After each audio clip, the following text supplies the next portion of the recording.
Et on prend à présent la direction de la rue du Bailly où les livreurs du géant américain Deliveroo manifestent. Pierre Baudot, les coursiers viennent de rencontrer une nouvelle fois la direction. Ils dénoncent des conditions de travail qui se dégradent de plus en plus. Oui, en effet, il y avait une première réunion, Marine, ce midi. Alors, le collectif des livreurs a donc rencontré cette direction de Deliveroo qui n'a pas répondu favorablement à leurs revendications. Que va-t-il se passer à partir du 31 janvier? Deliveroo ne veut plus travailler qu'avec des livreurs indépendants.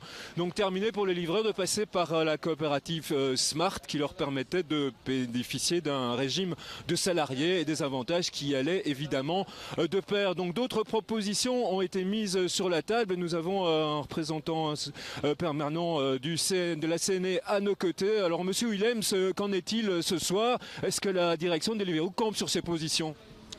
Comme vous l'avez dit, le ton de la réunion était extrêmement cordial.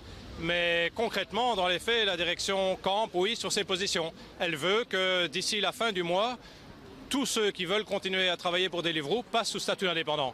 Dégradation des conditions de travail. Concrètement, ça représente quoi pour eux? Écoutez, d'abord, ça représente une grande incertitude, parce qu'il y a des tas de choses qui ne sont pas claires du tout. Vous savez, on peut être indépendant à titre principal, comme étudiant indépendant, on peut être aussi à titre complémentaire. Dans chaque cas de figure, il y a des règles différentes en termes de TVA, des règles différentes en termes de cotisation sociale.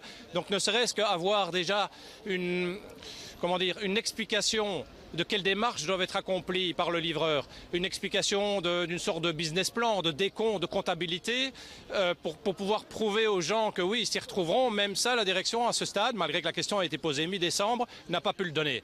Et donc, oui, la plupart des personnes, et particulièrement ceux qui travaillent à titre principal pour Deliveroo, ne veulent pas passer sous statut indépendant et ils ne sont pas du tout convaincus qu'ils auront le même revenu. Et ils sont même certains qu'ils n'auront plus aucune garantie d'un revenu stable. Alors, il y a eu un appel à la grève lancé ce midi. Est-ce qu'il est maintenu ce soir?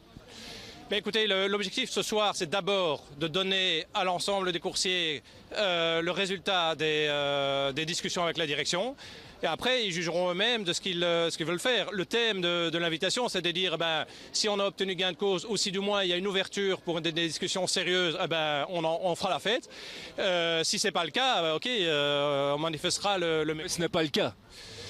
Ce n'est pas le cas, mais voilà, nous on est les négociateurs. Après, chaque personne concernée a en jugé. De mon point de vue, a priori, ce n'est pas le cas, non. Très bien. Merci, Monsieur Willems. Alors, Marine, qu'est-ce qu'on peut dire? L'action de grève, elle pourrait en tout cas s'organiser de la manière suivante. Les livreurs s'inscriraient sur la plateforme Deliveroo comme s'ils travaillaient, mais en fait, ils ne prendraient aucune commande. On dit même que des restaurateurs se joindraient au mouvement en solidarité. Alors, on peut imaginer que les livraisons ici à Bruxelles ce lundi soir devraient quand même être perturbées.